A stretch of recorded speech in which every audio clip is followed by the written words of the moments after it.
L'histoire est un ensemble de mensonges convenus. Napoléon Bonaparte. Des quatre coins de la planète, on trouve une architecture glorieuse, des structures magnifiques qui n'ont prétendument aucun lien, mais dont les conceptions sont pourtant très similaires. Ce style d'architecture, empreint d'élégance et de détermination, peut se trouver dans votre quartier ou au milieu de nulle part, et lorsque vous y pénétrez, vous êtes envahi par un vibrant sentiment de sérénité. Un sentiment que l'architecture moderne n'offre pas. Le concept d'une ligne temporelle qui a existé par le passé et dans laquelle des structures ont été créées dans un but totalement différent. Pourtant, si l'on examine les personnes qui, selon eux, ont construit ces structures, compte tenu de la chronologie et de l'absence de technologie, l'histoire commence à s'effondrer. Et cette histoire nous a été enseignée à une époque où nous étions trop jeunes pour la remettre en question. Mais lorsqu'on éclaire les livres d'histoire d'une lumière impartiale, vous découvrirez rapidement que l'histoire est un mensonge. Mais avant même que Rockefeller et ses sbires ne créent le Conseil de l'éducation, ils possédaient déjà nos ancêtres, et quiconque remettait en question leur discours se retrouvait rapidement résident involontaire dans des camps d'endoctrinement. Et d'où viennent-ils? D'où venons-nous tous? Si le savoir est vraiment un pouvoir, alors le maintien de ce pouvoir doit reposer sur l'absence de savoir. Savez-vous que toutes les grandes villes d'Amérique connaissent un grand incendie? Des incendies à la bougie qui réduisent la pierre en poussière et laissent derrière eux une scène de crime qui ressemble à une zone de guerre. Faisons un grand pas en arrière. Effectuons nos propres enquêtes. Il faut remettre en question l'histoire écrite par ses vainqueurs. Avec un manque de confiance croissant dans nos dirigeants au niveau national, il est temps de découvrir l'étendue de la tromperie et où le mensonge a vraiment commencé. Ce qui nous est caché est énorme. En ce qui concerne l'architecture, j'encourage les gens à faire leurs recherches dans leur propre communauté, car il n'est pas nécessaire d'aller bien loin pour commencer.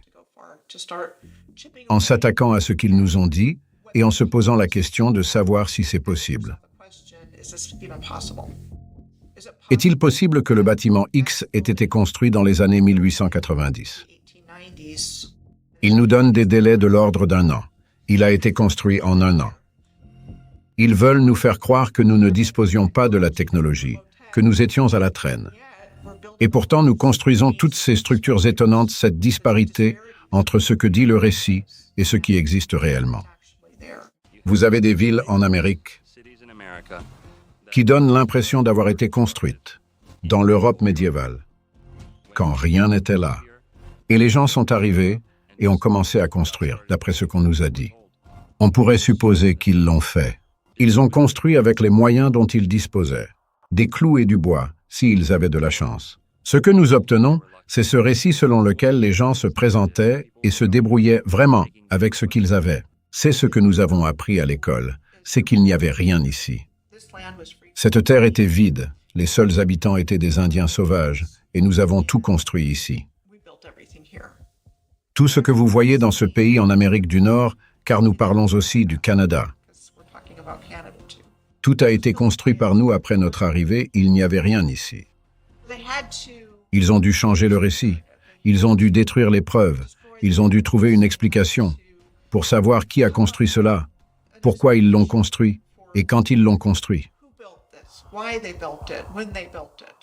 Et ils ont dû le faire pour de nombreux bâtiments. On nous dit qu'au cours des années 1800, les concessions de l'Amérique du Nord étaient faibles, extrêmement faibles, trop faibles pour justifier l'infrastructure dans les délais prévus, trop faibles pour avoir l'expérience ou les connaissances nécessaires à la construction de ces glorieux bâtiments. Ce sont les bâtiments les plus exquis que j'ai jamais vus, et il n'y avait que quelques milliers d'habitants à l'époque. Et maintenant je regarde, et il y a des routes de boue et des trottoirs en bois. Et puis je regarde ce bâtiment qui pourrait sortir de Paris ou de Prague. Ce n'est pas de l'informatique. Je me rends donc compte qu'il y a tout un tas d'histoires qui doivent être creusées, repensées, reconsidérées, et, dans certains cas, complètement abandonnées.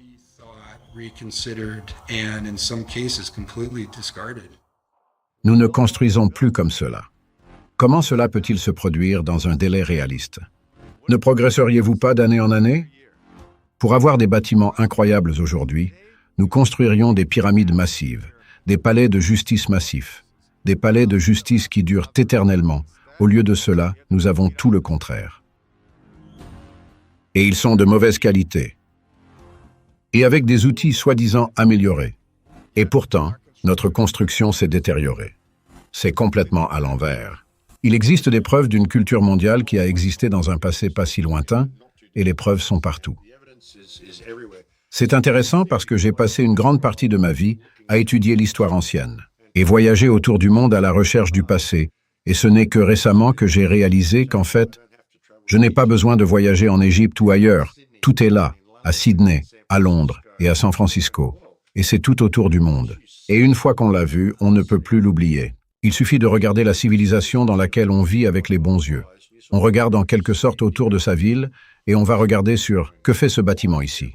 Et pourquoi y a-t-il un bâtiment identique aux Philippines? Pourquoi y en a-t-il un au Japon? Apparemment, les frontières du Japon étaient fermées, n'est-ce pas? Pourquoi trouvons-nous ce que l'on nous dit être une architecture de style gréco-romain dans tous les pays du monde? Était-ce vraiment du style gréco-romain? Ou est-ce la preuve d'une culture qui a existé, une culture mondiale, qui a existé partout dans le monde, dans un passé pas très lointain? Si je prenais une photo de ce bâtiment derrière moi et que je demandais à l'une de ces personnes où elle pense que ce bâtiment se trouve dans le monde, je vous garantis que la plupart d'entre eux diraient Rome ou l'Europe quelque part. Mais non, c'est ici, à San Francisco. Il y a des bâtiments comme ça dans tout le pays. Et ils veulent nous faire croire qu'ils ont été construits au début des années 1900 ou à la fin des années 1800 avec le buggy d'Orson. Et il n'y a aucune chance que cela soit vrai. Ces bâtiments ont été construits par les maîtres d'œuvre de la civilisation précédente, l'ancien ordre mondial. C'est de cette architecture dont je parle, on en trouve partout, en Nouvelle-Zélande, en Australie, à Hong Kong, en Amérique du Nord, en Amérique du Sud, dans toute l'Europe, peu importe où tu es. Cette architecture est reproduite. Le truc bizarre, c'est qu'ils pensent que tout a été construit autour des années 1870 à 1900. Donc tout le monde est sorti de nulle part en même temps, et il n'y avait rien avant. Est-ce que ça a un sens? Je ne pense pas que l'Antiquité soit une époque lointaine. Je pense que cette civilisation nous a précédés. Vous savez, les Édouardiens sont censés se situer à l'époque de la Première Guerre mondiale, de sorte que leurs grands-parents restent dans les mémoires, mais nous ne savons rien d'eux. C'est le mécanisme de contrôle qui le couvre avec le système éducatif. Ils ont les journaux, ils ont le récit, ils ont le courant dominant pour vous dire comment sont les choses. Mais la réalité est complètement différente. L'histoire va au vainqueur. Ok, quelqu'un a envahi cet endroit et s'en est emparé par jalousie en utilisant les routes commerciales, en utilisant la mer. Et ils se sont emparés de cet endroit. Ils ont couvert toute cette belle architecture avec leur iconographie. Donc il y a littéralement eu une dissimulation de l'histoire d'une manière ou d'une autre. Si vous regardez les capitales partout dans le monde, elles se ressemblent. Ce n'est pas le fruit du hasard et toutes les histoires racontées dans notre récit historique sur la façon dont un endroit a vu le jour. Mais un homme a été le premier à s'y installer, il a acheté des terres, les a subdivisées, les a vendues, et très vite, il y a eu une ville, mais tout le récit est basé, surtout en Amérique du Nord, sur le fait qu'il n'y avait rien à cet endroit. Et nous avons tout construit. Vous pouvez regarder l'ensemble des bâtiments, c'était une œuvre d'art. Il y avait donc manifestement une certaine fierté, car il ne s'agissait pas seulement de faire de l'argent et de lancer de la merde aussi vite que possible. Il s'agissait de construire dans un but précis et qu'il y avait un symbolisme derrière ces choses. Ils les ont construits pour durer. Ils les ont construits avec un certain niveau d'art et le souci du détail et de la personnalisation. Vous voyez maintenant que vous traversez un quartier et que toutes les maisons se ressemblent. L'exemple parfait de ce quartier.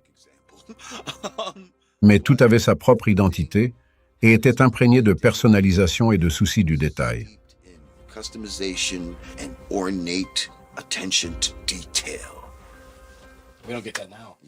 Même si l'on considère la beauté des bâtiments de cette région tartare, si les gens payaient pour la main-d'œuvre, et vous devez faire appel à des charpentiers. Non, vous ne construiriez jamais des bâtiments comme ça si vous travailliez à l'heure. Les gens construisaient ces choses parce qu'ils aimaient construire, parce que la beauté est en fait une fonction. La beauté est en fait une fonction de la création. Lorsque vous vivez dans un monde de beauté, votre âme se développe et elle est expansive. Vous pouvez créer, vous pouvez devenir tout ce que vous voulez, et si vous pouvez devenir tout ce que vous voulez être, vous n'avez certainement pas besoin de règles. C'est pourquoi ils ne veulent pas que vous soyez au courant de ce genre de choses. Maintenant, je sais que nous sommes au sommet de notre civilisation. Maintenant, c'est le meilleur. C'est le meilleur que nous ayons jamais fait. Regardez la qualité de ces murs. Oh putain, cette merde gothique, regardez ça. Vous voyez ce que je veux dire? Quand j'avais 8 ans, j'ai commencé à faire des recherches sur les pyramides parce que personne ne savait comment elles avaient été construites. J'ai donc commencé à m'intéresser à l'histoire ancienne. Et comme je l'ai dit, j'ai passé la plus grande partie de ma vie à voyager à travers le monde pour visiter tous ces sites anciens. Puis, soudain, j'ai commencé à m'intéresser à l'histoire de l'Europe. Vous voyez cette civilisation juste sous votre nez? Elle est là depuis toujours, dans toutes nos villes occidentales. Ils ont tout caché. Il ne s'agissait pas seulement d'insérer l'âge des ténèbres, ils ont tout changé. Alors quand nous avons commencé à essayer de reconstituer l'histoire qu'ils nous ont donnée, comment pouvons-nous connaître ces lieux ou même leurs noms? Comment pouvons-nous savoir que ces choses sont vraies? Comment pouvons-nous savoir que l'histoire est vraie parce que vous avez vu qu'ils ont simplement rassemblé et mélangé les cartes et les ont distribuées à un certain nombre de pays? Et les ont nommés comme ils l'entendaient, de sorte qu'il est devenu extraordinairement difficile d'essayer de les retracer à travers des documents historiques classiques. L'architecture elle-même ne date pas de milliers d'années, mais de centaines d'années. Même si vous allez en Amérique du Sud, regardez certains temples là-bas, les arêtes, les biseaux. Tout cela n'a que quelques centaines d'années. Ce ne sont pas de vieilles structures anciennes. Ce sont de nouveaux murs. J'y suis allé et je les ai regardés moi-même. Rien n'est ce qu'ils nous disent. Tu sais, tout est un mensonge. C'est juste l'ampleur du mensonge. Et plus le mensonge est grand, plus il est facile pour les gens d'y croire. Il y a beaucoup d'architecture dans le monde aujourd'hui, sur tous les continents. Des bâtiments qui sont beaucoup plus grands que ce que l'on pourrait penser, que des personnes de notre taille construiraient. J'ai donc donné l'exemple du bâtiment de la Cour suprême à Washington, D.C., comme étant l'un de ces bâtiments. La basilique, le sanctuaire national de l'Université catholique de Washington, est un autre exemple d'un immense bâtiment. Regardez le Capitole de l'État du Texas. C'est incroyable. Vous avez ces piliers tout autour, c'est un peu la même chose que le Vatican. Je me pose des questions sur le palais d'Iolani, quel est son âge? Et une chose à regarder, c'est qu'il leur a fallu 2 ans, de 1880 à 1882. Comment ont-ils construit ce magnifique bâtiment? Était-il construit ici depuis plus longtemps? Était-il ici avant le capitaine Cook? Il n'y a pas de photos de construction et il n'y a rien de tout ça. Donc pas d'outils électriques, cheval et buggy. Comment est-ce possible? La cathédrale Saint John de New York n'est pas un style de cathédrale. C'est le vrai McCoy. Pouvez-vous imaginer que cela soit construit aujourd'hui? Je pense que tout le monde deviendrait fou. Ils n'avaient aucune légitimité, si ce n'est celle de nous tromper et de nous convaincre qu'ils en avaient une. Et c'est ainsi qu'ils ont réussi à s'en sortir pour pouvoir s'insérer et s'ériger en suzerain. La construction en pierre n'est pas quelque chose que l'on peut apprendre à un bagnard en quelques semaines. C'est ce que l'on nous a dit à propos des Amériques et de l'Australie, c'est vraiment la façon dont on nous dit que ces pays ont été construits. Il s'agit d'une ingénierie extrêmement sophistiquée et technique, et il y a tellement de questions qui viennent à l'esprit. Comment ont-ils fait s'ils étaient de notre taille? Comment ont-ils pu accomplir cela avec la technologie dont on nous a dit qu'ils disposaient à l'époque?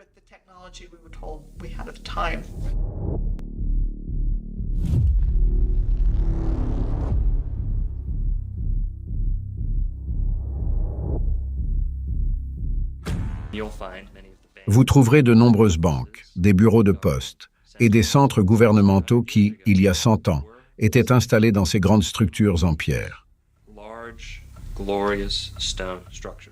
Donc, premièrement, les dirigeants se dotent de structures plus solides, plus durables et plus imposantes, qui envoient un message au peuple qu'ils gouvernent.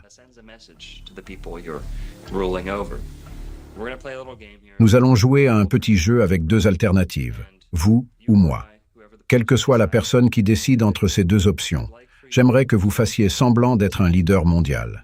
Vous n'êtes pas bon, vous êtes mauvais, et vous aimeriez gouverner les gens sous votre emprise, ou vous cherchez à garder le contrôle sur les gens.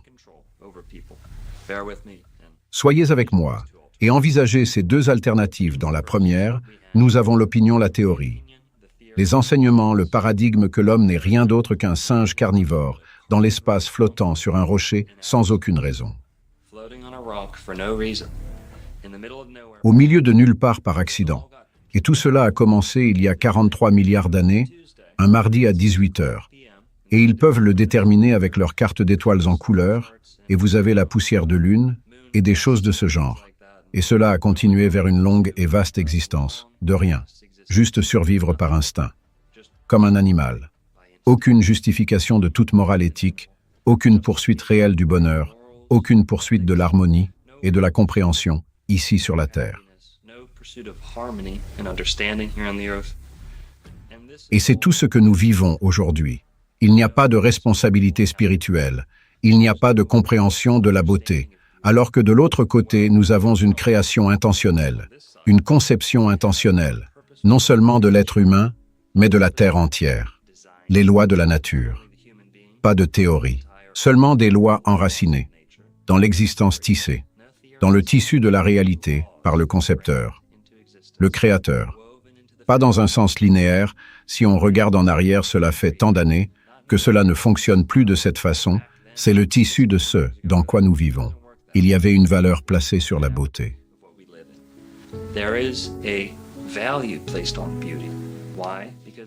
Pourquoi? Parce que Dieu a fait une belle création. Et pour lui rendre l'appareil, l'humanité a donné une impulsion pour créer de belles choses. Ces derniers temps, cela nous a été volé. Mais néanmoins, c'est dans l'âme de chaque être humain de non seulement apprécier la beauté, mais de la rechercher et d'y accorder une grande importance. C'est ainsi que les anciens maintenaient à leur manière les lois géométriques et proportionnelles de la beauté.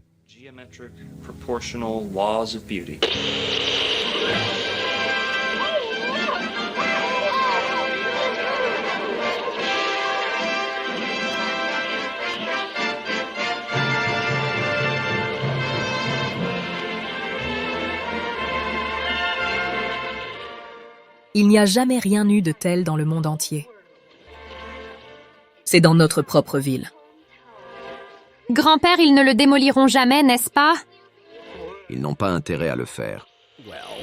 Les expositions universelles présentent nombre de nos structures anciennes sous leur forme la plus grandiose, mais on nous fait croire qu'il s'agit de prétendus bâtiments temporaires construits en un temps record dans le but d'organiser un rassemblement mondial, un rassemblement destiné à présenter les nouvelles technologies, voire à s'attribuer les mérites des anciennes.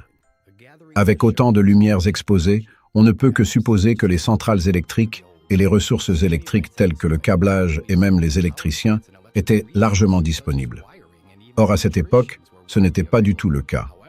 Par conséquent, comment ces vastes zones ont-elles pu, à la fin des années 1800, éclairer le ciel du soir comme un parc d'attractions moderne, ou existait-il une méthode différente pour récolter de l'énergie?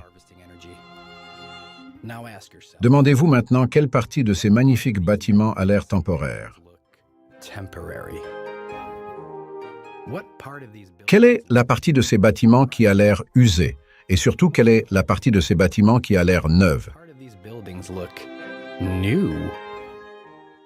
Où vous pouvez simplement croire ces gars-là. Et dans toutes ces féeries du monde, tout était neuf, c'est ce qu'ils nous disent. C'était censé être temporaire. Donc, ils utilisaient du plâtre de Paris et du bois sur toutes ces structures. Et si vous regardez les photos, ce n'est pas ce que vous voyez. Vous voyez ces structures massives en maçonnerie qui ressemblent à ce que vous voyez en Europe. Ils ont ces endroits comme Chicago, Omaha, Portland, Seattle, Guatemala. Il y en a eu en Tasmanie, Géorgie, Louisiane, Ohio, Canada. Chacune de ces foires a été construite en 2 ans, ou moins. Chacune a été magiquement peuplée par des millions de personnes venues de tout le royaume pour participer à cet événement. Elles ont commencé avec l'exposition du Palais de Cristal.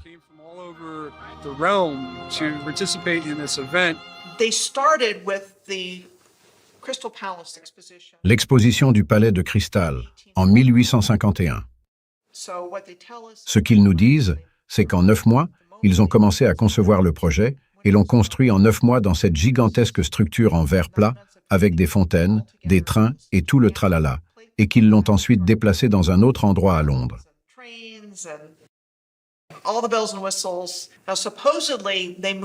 that entire structure to a different location in London. En 1854, et celle qui a brûlé dans les années 1930. That burned down.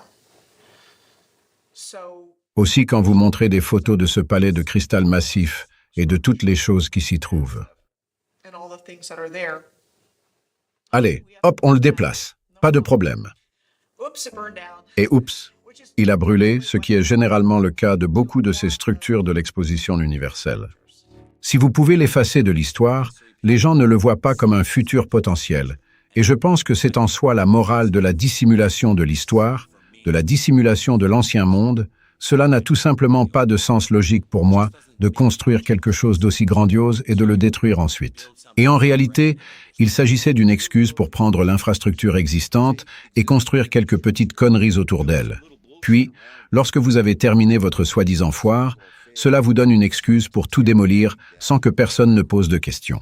Ils ont peut-être construit quelques-uns de ces bâtiments, et vous pouvez en fait reconnaître les bâtiments qu'ils ont construits parce qu'ils ressemblent à de la merde. Nous avons maintenant des bâtiments qui peuvent contenir 10 000 personnes, d'immenses bâtiments géants qui semblent avoir été conçus pour une race plus nombreuse et qu'ils disent avoir construits en 2 ans. 600 acres, soit je crois quelque chose comme 27 millions de pieds carrés, c'est absolument fou la quantité d'architecture qu'ils disent avoir construite en 2 ans. En tant qu'architecte et quelqu'un qui a construit toute sa vie en concevant des maisons et des bâtiments depuis environ 20 ans, les délais qu'ils accordent pour la planification, l'idée que cela puisse être planifié en 2 ans est à peine croyable. Ils avaient ces bâtiments ornés avec toutes sortes de trottoirs mobiles et une technologie folle. Ils avaient des lampes avec tant de lumière, de l'électricité, quand l'électricité était censée être une chose nouvelle. Et tout cela, ils avaient des trucs qui sortaient d'un rêve frère. C'est l'exposition. Nous sommes entièrement électrifiés, certains de ces exemples, et ils ont été électrifiés avant que l'électricité ne soit une chose. La première ville électrifiée devait être Buffalo. Le premier bâtiment électrifié devait être celui de JP Morgan à New York, tous attribués à Edison, mais ces choses, certaines des années 1890, entièrement électriques, et cela aurait été de l'énergie gratuite. Il n'avait pas d'usine massive pour générer de l'électricité. La première exposition en Amérique a eu lieu en 1876, à l'occasion de l'exposition universelle du centenaire de Philadelphie. Celle de 1901 à Buffalo, cela a été un événement majeur. Le 1904 et le Saint-Louis ont été achetés en Louisiane, et le Lewiston Park a été acheté à Portland l'année suivante. Si vous définissez le mot « exposition », il s'agit de raconter une histoire. Il s'agit de planter le décor, le narratif. Ces expositions ont donc été utilisées pour le narratif, de ce qu'ils veulent que les gens croient en rentrant chez eux. Les expositions universelles ont servi à attirer les gens avec le nouveau programme. Ils forment des bébés en couveuse. C'est la nouvelle norme. En avançant rapidement dans l'ère industrielle moderne, tout le monde porte le même chapeau de castor, tout le monde porte le même costume 3 pièces. On dirait que l'individualité a cessé d'exister. Les expositions universelles ont servi à l'endoctrinement. L'exposition colombienne mondiale était l'une des plus belles. À Chicago, Illinois, anciennement connu sous le nom de Sicacqua. C'était l'une des plus belles pièces de maçonnerie en pierre du monde. La région a été surnommée la Ville Blanche. Chaque bâtiment a été stratégiquement peint en blanc brillant pour tenter de dissimuler le vieillissement inévitable de l'entité structurelle. Le discours dominant voudrait vous faire croire que ces mégastructures ont été conçues par les architectes les plus instruits et les plus expérimentés. C'est vrai que l'architecte n'a pas reçu de formation? Qu'est-ce qui peut bien vous donner cette idée? Ce n'est pas un site web, c'est votre site web. Votre site web qui dit que l'architecte de ce bâtiment n'a pas de formation. C'est là. C'est impossible. C'est votre site web. Je ne suis pas sûr qu'il y ait eu des écoles d'architecture à l'époque. Pourquoi savent-ils comment faire ça? C'est tout ce que nous demandons. Ce n'est pas construit pour les dinosaures. Le musée du Champ, il a été construit pour autre chose. Ce n'est pas pour montrer les faux os de dinosaures. C'était pour autre chose. Quand vous marchez à l'intérieur, vous pouvez voir que les portes sont beaucoup plus grandes que la taille que nous sommes. Ce n'est pas du tout comme ce que nous avons construit aujourd'hui. Le musée de la science et de l'industrie, qui était le bâtiment des arts, le bâtiment des beaux-arts, et ils soutiennent que c'était un bâtiment temporaire, comme tous les autres, et que le public l'aimait tellement qu'il s'est mobilisé pour le sauver. Et ce qu'ils ont fait, c'est qu'ils l'ont reconstruit en granit, en marbre et en cuivre, et tous les matériaux permanents que nous voyons aujourd'hui. Je pense que ce sont des histoires pour enfants qu'ils nous racontent. Je ne comprends pas du tout comment des personnes sérieuses peuvent accepter l'histoire qui dit que ce bâtiment a été construit exactement comme nous le voyons aujourd'hui, mais avec des matériaux temporaires. Et ensuite, parce que nous l'avons aimé, il a été reconstruit en granit, en marbre, en cuivre et en verre. Pour moi, cela ne s'explique pas, et c'est une histoire beaucoup plus fantaisiste que l'idée que ce bâtiment existait déjà et qu'il a été réaffecté à une foire. Celui-ci est relié à l'aquarium Shad, je le garantis, et il est relié à beaucoup d'autres bâtiments autour de cette zone. Et ce n'est pas seulement ici, c'est dans toutes les villes du monde. Vous savez, nous sommes au-dessous de l'eau, vous allez dans le sous-sol, vous entendez frapper l'eau contre le mur. Et puis parfois, quand il pleut, l'égout déborde et l'eau vient dans le sous-sol inonder tout le sous-sol. Oh mon Dieu, c'est exactement ce dont nous parlons. Il y a donc des systèmes de tunnels massifs dans tous ces bâtiments, partout dans le monde. Vous nous dites donc qu'il y a des tunnels, qu'il y a un sous-sol ici, que ce bâtiment est beaucoup plus grand que ce que l'on peut voir. Ouais, c'est un sous-sol ici. Et quand la guerre nous a frappés, quand vous allez au sous-sol sous le terrain, c'est ce qu'on appelle nos rondes. Qu'est-ce qu'on a en dessous? Alors on descend, et dans certains couloirs, vous entendez de l'eau cachée dans les murs. Avez-vous vu les systèmes de tunnels sous ces bâtiments? D'après les informations recueillies auprès de mon grand-père qui est arrivé à Chicago en 1969, bien avant cela, d'après ce que nous avons ici, d'après le musée dans lequel nous nous trouvons actuellement, d'après le musée du Champ, d'après l'aquarium du hangar, d'après le champ des soldats, il y a des chemins en dessous qui sont tous reliés. C'est comme dans ce coin, si vous y allez, il y a de petits tunnels, ils sont inondés aussi. Tout est connecté, tout le campus est connecté. Et on suppose qu'il y a des tunnels, on m'a dit qu'il y avait des tunnels. C'est comme si les tunnels donnaient sur le lac et qu'on pouvait y descendre. Et ça vous mène sur un petit chemin. J'ai entendu dire que quelqu'un y avait travaillé pendant 43 ans. Vraiment. Depuis 43 ans, il était là et depuis 3 ans, il a pris sa retraite, c'était la semaine dernière à peu près.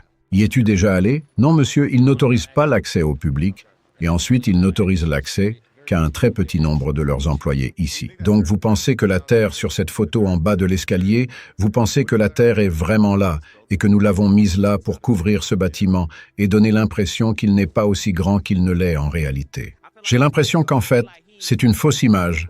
J'ai l'impression que le bâtiment était déjà là.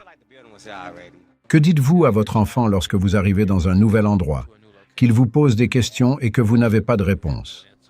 Vous commencerez à créer pour avoir un moyen de répondre à ces questions, ou votre enfant grandira sans avoir de réponse à jamais. Nous sommes donc ici pour donner ces réponses. Quand ils disent que ces bâtiments sont temporaires, ce qu'ils suggèrent en fait, c'est qu'il s'agit d'un modèle grandeur nature, qui va être occupé par des milliers et des centaines de milliers de personnes qui sortent de ces foires, où ils vont résister à des hivers brutaux, à des ouragans, à des tremblements de terre potentiels, avec des centaines et des milliers de personnes qui occupent ces espaces. Ce n'est pas le genre de chose qui est admissible quand on parle d'un projet de construction. Et des milliers de personnes occupant ces espaces, la responsabilité de ce seul fait aurait mis fin à toute l'entreprise dès le début, elle n'aurait pas été autorisée. Ce n'est pas le genre de chose qui est admissible lorsque vous parlez des métiers de la construction, lorsque vous parlez d'une installation publique où vous allez faire venir autant de personnes. Il s'agit là d'une infrastructure gigantesque et il faut un nombre considérable de personnes pour réaliser un tel projet. Quand on voit ces photos ridicules de construction où l'on voit des bâtons de popsicle, la manipulation est claire. Ici, on peut voir qu'ils ont monté l'échafaudage comme ils l'ont fait dans le passé sur les photos originales de la construction et qu'ils le font en ce moment même. Est-ce que ce serait difficile de faire une photo en noir et blanc et de donner l'impression qu'ils sont en train de construire? La NASA n'est pas la seule entreprise à falsifier des photos, les gars. Avec beaucoup de ces anciens bâtiments glorieux, quel que soit leur emplacement, vous trouverez de prétendues photos de construction maintenant. Beaucoup d'entre elles montrent simplement des échafaudages autour d'un bâtiment déjà construit. Si vous prenez une vieille cathédrale et que vous mettez des échafaudages autour d'elle et que vous êtes la première personne à avoir jamais fait photographier cette cathédrale, alors vous êtes prêt à faire valoir que vous l'avez peut-être construite au départ, alors que vous avez peut-être simplement rénové cette cathédrale en la repeignant, en la réparant, en utilisant de vieilles techniques primitives de manipulation de photos.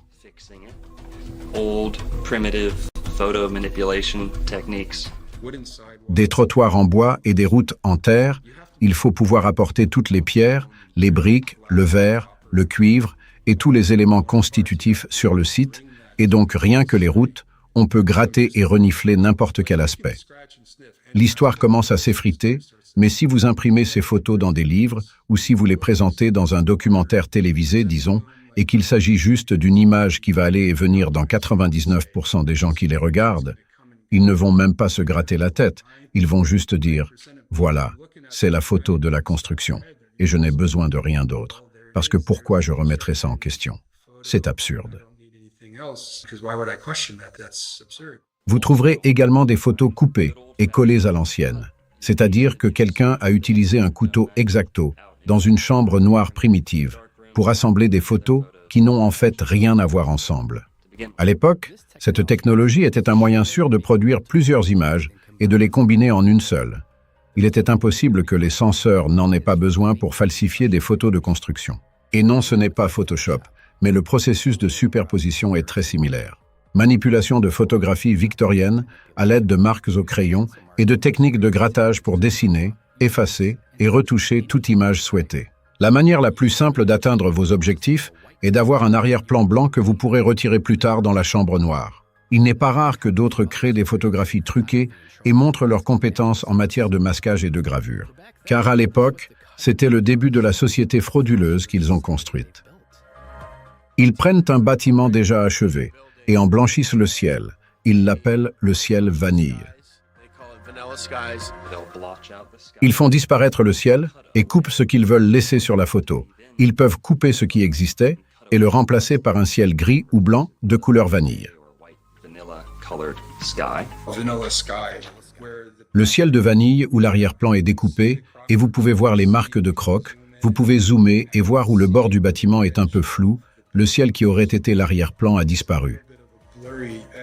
On se demande pourquoi ils ont fait ça. Si vous voyez une photo de construction qui n'est pas conforme, où ils ont peint des échafaudages, où ils ont enlevé des arrière-plans, vous devez vous arrêter.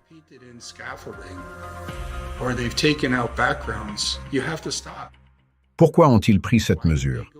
Il faut se poser la question. Et si vous voyez des centaines de photos prises de cette manière, vous devez vous rendre compte qu'il s'agissait d'un effort à l'échelle industrielle pour créer une narration. Les bâtiments en maçonnerie exquise ont été construits en 1 ou 2 ans. Ces 2 années, je veux dire qu'il a fallu 1 ou 2 ans, rien que pour la planification. Bien avant cela, il y a la partie ingénierie, il y a la partie conception.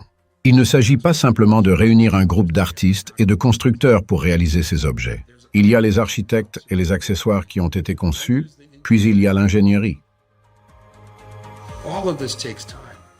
Tout cela prend du temps. Ces bâtiments sont le fruit d'années de travail. Et surtout, lorsque l'on en façonne le moindre recoin, comme c'est le cas ici, chaque poignée de porte, chaque coin de fenêtre est célébré.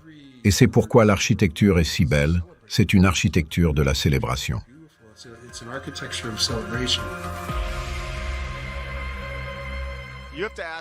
Il faut se demander pourquoi il y a si peu de photos de construction de l'intérieur des bâtiments.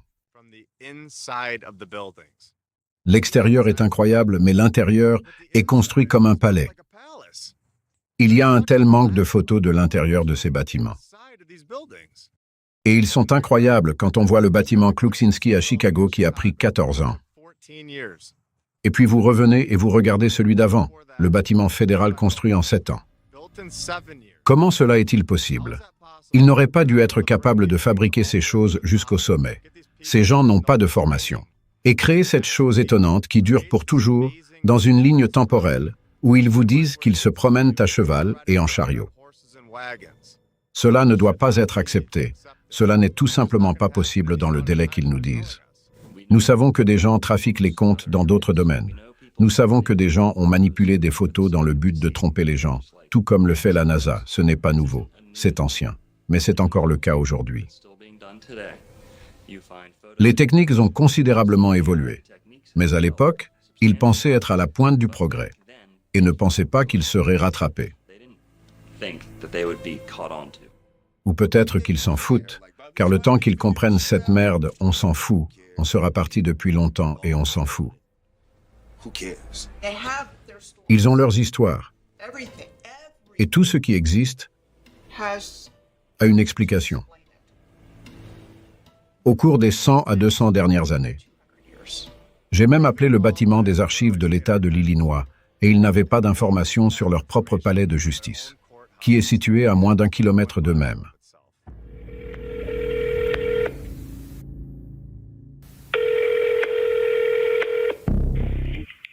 Bonjour, les archives. Comment puis-je vous aider? J'essayais de trouver des informations sur la construction de la Cour suprême. Et sur leur site Internet, on disait qu'elle avait été construite en 1 an. Alors j'essayais de savoir si c'était vrai ou non.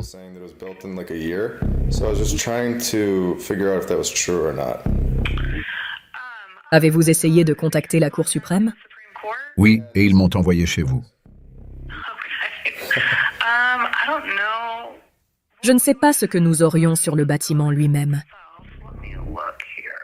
Le site web indique que les clés ont été remises le 4 février 1908, mais en 1908, ils ont également indiqué qu'ils déménageaient de l'autre ancien bâtiment du Capitole de l'État, alors je ne sais pas, 2 mois. Ça ne sonne pas juste. Je ne sais pas si nous avons des informations sur le bâtiment lui-même.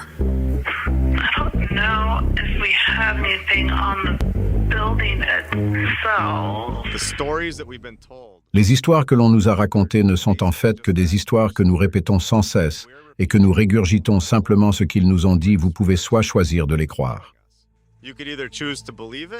ou vous pouvez choisir de faire des recherches et de voir la vérité, à savoir qu'il s'agit de bâtiments datant de la civilisation passée. Je me trouve devant le parking du Sunken Ship, qui se trouve à l'emplacement exact de l'immeuble occidental. L'immeuble occidental a été construit soi-disant en 1882 et a été détruit dans le grand incendie. C'était ce mur géant de maçonnerie massive de 3/4 d'épaisseur de briques et de pierres solides qui a été brûlé d'une manière ou d'une autre dans un incendie. Voici donc ce que l'année moderne nous a apporté. Le parking du Sunken Ship, qui est une sorte de pied de nez au monde dans lequel nous vivons actuellement. Oui, le sel et la blessure. Mais je pense qu'il est bon de se souvenir du passé et de savoir ce qu'il y avait là et la gloire de l'ancien monde tel qu'il était. Sur un grand nombre de ces anciennes structures glorieuses, vous commencerez à voir de vieilles bannières bon marché. Les panneaux sont simplement collés sur ces anciennes structures glorieuses en pierre. Ils ne s'intègrent tout simplement pas. Ces bâtiments n'étaient pas destinés à devenir des établissements à but lucratif, et ceux qu'ils ont conservés sont devenus des établissements à but lucratif. Il est amusant de constater que nous n'entendons jamais parler, au fil des générations, des difficultés rencontrées par une nation pour construire une multitude de palais de pierre et de briques. Pourquoi aucun de nos grands-parents ou arrière-grands-parents ne parle-t-il jamais en bien de ces bâtiments s'ils ont vraiment été construits au début des années 1900? Pensez-vous que l'un de nos grands-parents aurait dit « Oui, j'étais sur le chantier et je suis si fier d'avoir construit ce bâtiment » ou « Mon ami, je connaissais quelqu'un et il était là-bas en train de construire ce bâtiment. » Pas une seule fois. Il faut dormir tous les jours, il faudrait que les gens aient des maisons sur place, puis ils ont leur cheval et leur chariot, rentrent-ils chez eux le soir, ou les chevaux restent pendant la journée quand ils construisent un de ces bâtiments. Et c'est juste aussi pour ça que l'histoire ne colle pas. Si c'était vraiment construit comme ils le disent, alors il y aurait tellement de preuves, et désolé. Mais dire qu'une photo n'était pas disponible ou difficile à prendre à l'époque, ce n'est tout simplement pas ça. Ça ne va pas le faire. Vous avez pris une photo avant, pourquoi vous ne pourriez pas en prendre d'autres? Ils ont transporté tous ces matériaux depuis des centaines de kilomètres et ils sont arrivés parfaitement à destination, il n'y a jamais eu de problème, ce n'est tout simplement pas possible d'un point de vue logique. En tant qu'architecte depuis 20 ans, je comprends assez bien comment les matériaux réagissent aux éléments. Au fil du temps, l'infrastructure moderne de Seattle a au mieux 140 ans. Il n'y a pas de place dans ce récit pour qu'un bâtiment présente le type d'altération que nous observons au-delà. Donc pour moi, ce seul bâtiment est une preuve supplémentaire que cette ville était là depuis longtemps pour moi. Elle a 300 ans. J'aime considérer qu'un bâtiment raconte sa propre histoire. J'aimerais dire que les pierres ne mentent pas. Les pierres vous diront toujours la vérité. Et si vous le regardez à travers cette lentille et que vous le laissez raconter sa propre histoire, alors quelque chose d'autre émerge complètement. Il y a des blocs de pierre utilisés dans certaines constructions comme Machu Picchu et même Augustine, Florida, juste là une pierre taillée qu'aucun homme n'aurait pu traîner. Il aurait fallu quelque chose de plus grand, quelque chose de plus technologiquement assisté.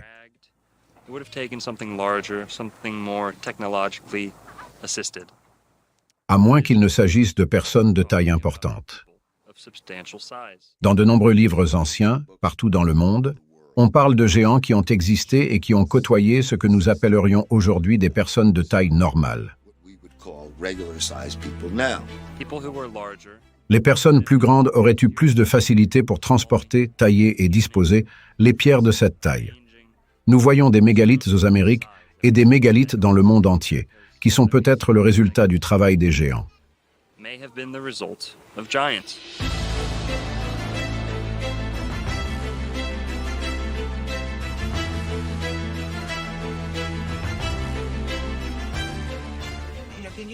Si vous utilisez votre bon sens, c'est incroyable, et cela n'a aucun sens de construire à une si grande échelle pour des personnes de notre taille. Le plus étrange, c'est qu'il y a des portes trop grandes dans des bâtiments aléatoires. Elles sont d'une hauteur de 6 mètres. Pourquoi construirait-on un cadre de porte de 6 mètres de haut pour une population si petite? Pourquoi un humain de taille normale ferait-il quelque chose d'aussi massif? Non seulement pourquoi, mais comment un humain de taille normale ferait-il quelque chose d'aussi massif? C'est à n'y rien comprendre pourquoi les hommes d'1,80 m et les femmes d'1,80 m ont-ils besoin de cela? Nous ne faisons pas cela. Nous construisons des encadrements de portes proportionnels à notre taille. Ils n'ont absolument aucun sens. Dans les églises, c'est exactement la même chose. Elles ont des portes énormes, et vous passez tous par une petite porte. J'ai remarqué que lorsque j'étais en Europe la dernière fois, il y avait 7 portes, et j'ai pris des photos. Alors la serrure de la porte, c'est ça, ouais. Vous avez ces cadres de porte qui sont en pierre, vous ne pouvez pas les enlever et ils sont à 6 mètres de haut, voire plus haut. Et puis vous avez notre cadre de porte que nous construisons à l'intérieur du cadre de porte pour que nous puissions passer à travers. Cela nous montre que nous sommes beaucoup plus petits qu'ils ne l'étaient en tant que civilisation. Pensez qu'il faudrait être un putain de crétin pour construire une porte de 9 ou 12 mètres de haut si vous mesurez 1,80 m et que vous ne pouvez même pas atteindre la poignée de la porte. Dans cette plaine, nous trouvons des preuves abondantes de la présence de géants, non seulement dans les grands centres urbains de ce monde, mais aussi dans les tumulus et les ruines anciennes de l'Ancien Monde.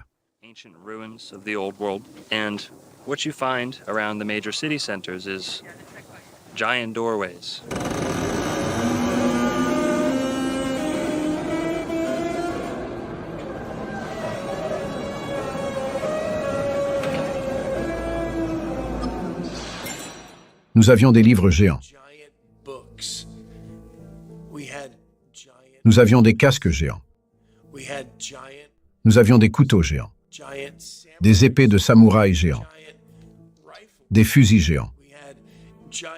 Nous avions des chaussures géantes. Nous avions des couronnes géantes. Nous avions des machines à écrire géantes. Des cloches géantes. Il n'est pas logique de penser que de grandes communautés de personnes se sont réunies et ont construit des structures qui étaient déjà excessivement coûteuses, mais qu'en plus elles construisaient pour une taille plus grande que nécessaire, ce qui n'est pas très rentable et ne correspond pas à ce que l'on nous dit de l'Amérique des pionniers.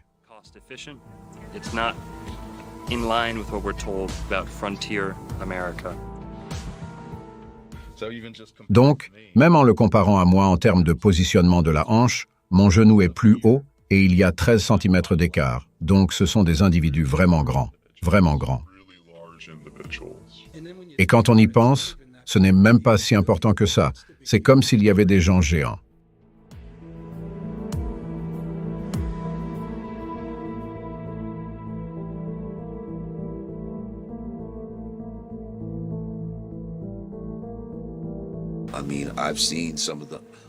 Je veux dire, ce que j'ai vu, c'est des squelettes de géants déterrés, et tout ce genre de choses. Et ce qui est drôle, c'est que les gens rejettent les géants même s'il y a une myriade de preuves suggérant, tout au moins qu'ils ont existé dès le début. Mais il n'y a rien qui puisse suggérer que les dinosaures ont existé. Putain. Et tous ces enfoirés y croient. Ok, si vous deviez trouver des os géants comme ça. Oh, donnez-moi ça. Mais c'est le fémur d'un vélociraptor. Foutez le camp d'ici, c'est un paquet de merde. L'Institut Smithsonian possède les ossements qu'il a trouvés à Cahokia, et des articles disent qu'ils ont pris ces os dans la région de Saint-Louis. Et les mettent à l'Institut Smithsonian, ils ne nous disent pas qu'ils les ont, alors que nous savons qu'ils sont soit dans la cave, soit qu'ils les ont détruits ou jetés. Il y a tellement d'articles de presse des années 1800 et du début des années 1900 qui montrent qu'ils ont détruit ou jeté ces ossements dans l'océan. Ils ont dû le cacher, il n'y a pas de place pour les géants dans leur nouveau monde. Et ils doivent nous mentir à ce sujet. Ils ont dû écrire les livres d'histoire pour nous dire que nous venons des singes. Je pense que tout était plus grand. Je pense que tout était beaucoup plus grand. Je pense qu'il y avait plus d'oxygène dans l'air. Les arbres étaient beaucoup plus grands. Les lieux étaient beaucoup plus grands. Ils étaient meilleurs. Ils avaient toute la technologie. Ces gens sont peut-être partis ou ont été tués. Mon opinion est qu'ils sont allés chercher plus de terre. Je ne pense pas qu'ils aient le droit d'être ici. Je pense que tout cela a pour but de repeupler cet endroit et d'être contrôlé par les soi-disant dirigeants.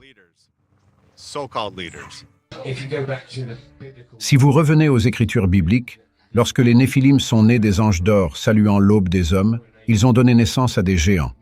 Le noir et le blanc vous disent qu'il y a de nombreuses preuves physiques que nous avions une race de géants. Nous ne sommes pas cette race. Nous sommes une race différente. We are a different race. Yeah. We are a different set of people. I think we're cohabiting. I think they really understand. Yeah, most of them play basketball. Yeah, man. Well, that's it. They're in the Harlem Globetrotters undercover, aren't they? Talk of the Nephilim. Les Néphilim disent avoir eu des relations sexuelles avec des gens normaux et créer une sorte de mutant et tout ce genre de merde. Le grand-père de Shaq. Tu as raison, grand Yao Ming, écoute grand-père. Tu sais, ouais, on voit beaucoup de grands dans la NBA et tout ça, c'est un reste dans l'ADN. C'est un fait qu'il y avait des géants. Ce n'est pas une théorie du complot. Nous avons des preuves de cela. Qu'est-ce qui est le plus logique? Vous avez une civilisation qui est petite et minuscule et qui se déplace à dos d'âne, ou vous avez une population grande et très forte qui est intelligente et capable, et qui a de l'expérience, qui construit ses cathédrales dans les basiliques. Les endroits qui sont construits sont massifs, c'est proportionnel à leur taille. Vous trouvez squelette après squelette exhumés des tumulus d'Amérique, des tumulus de Floride, d'Amérique du Sud. Allez en Mésopotamie, et vous trouverez la même chose des gens géants, enterrés sous terre, et c'était des races entières. Ce n'était pas, vous savez, un gars qui serait devenu gigantesque par accident. Il y a toujours des squelettes géants, des crânes géants qui sont découverts au hasard, et la tendance est vraiment d'ignorer complètement cela et de dire non, ce n'est pas vrai. Mais le 19e siècle est rempli de découvertes d'ossements géants, ce qui n'est pas arrivé il y a longtemps, mais récemment. L'histoire de l'humanité est conçue de manière à convaincre le citoyen moyen que tous les luxes dont il bénéficie, les progrès technologiques dans sa vie, toutes ces choses sont les simples fruits de l'ère industrielle et d'un mode de vie industriel. Et les systèmes bancaires qui ont suivi les méthodes de déplacement qui se sont consolidés après l'ère industrielle. Dans les années 1800, toutes les inventions du monde sortent de nulle part. D'accord, alors on a littéralement tout. Du métro au chemin de fer, le système de transport, l'expédition moderne, les métiers modernes, la banque, tout ça. Tout arrive vers 1850, quand les registres ont commencé à être tenus, par coïncidence, parce que tous nos registres de naissance n'ont jamais été officiels avant 1950. Ils étaient dans les paroisses. Ils étaient très contrôlés, tout comme les informations de l'Église. Alors personne ne peut vraiment remonter aussi loin dans le passé pour trouver ses ancêtres. Nous sommes convaincus que l'humanité actuelle est le résultat de l'ingéniosité de l'ère industrielle. Ce n'est pas vrai.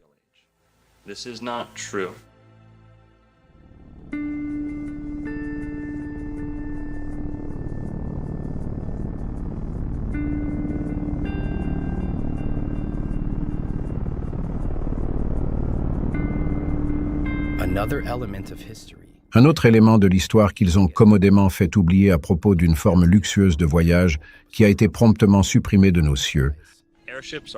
Les dirigeables sont la forme la plus ancienne de transport aérien et la plus éprouvée maintenant qu'ils ont été retirés de la circulation. Beaucoup de gens croient à tort que les passagers d'un dirigeable sont confinés dans les petites cabines suspendues au fond de l'appareil.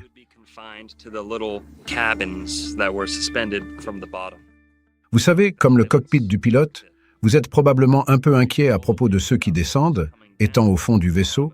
Vous avez l'impression que vous allez vous faire écraser. Mais ce gros ballon dirigeable n'est pas qu'un simple ballon. Dans de nombreux dirigeables de l'Ancien Monde, on avait accès à la grande cavité du dirigeable et il y avait des restaurants, des bars, des salles de danse, des choses comme ça. C'est un fait.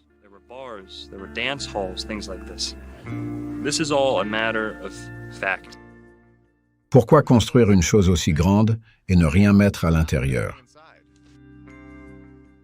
Il s'agit donc d'une croisière, mais d'une croisière confortable, où l'on n'est pas assis dans la partie inférieure du dirigeable, là où l'on voit normalement un dirigeable, mais dans le dirigeable.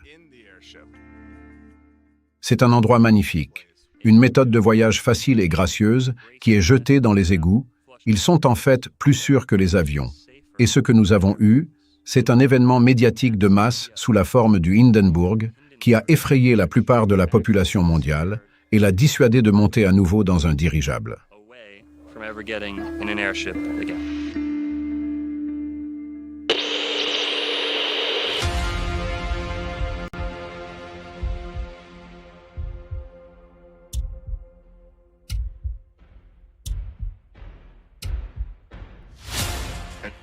Il recommence à pleuvoir. C'est un peu fissuré. Il passe.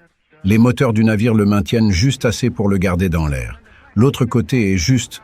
C'est terrible. Oh, dégagez du chemin, s'il vous plaît.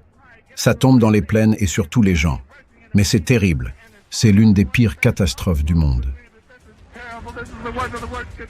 Oh, c'est à 100 ou 150 mètres dans le ciel, et c'est une formidable grâce, mesdames et messieurs. Il y a la fumée, et maintenant est le châssis qui s'écrase au sol. Pas tout à fait à la masse d'amarrage, c'est l'une des pires catastrophes du monde. Je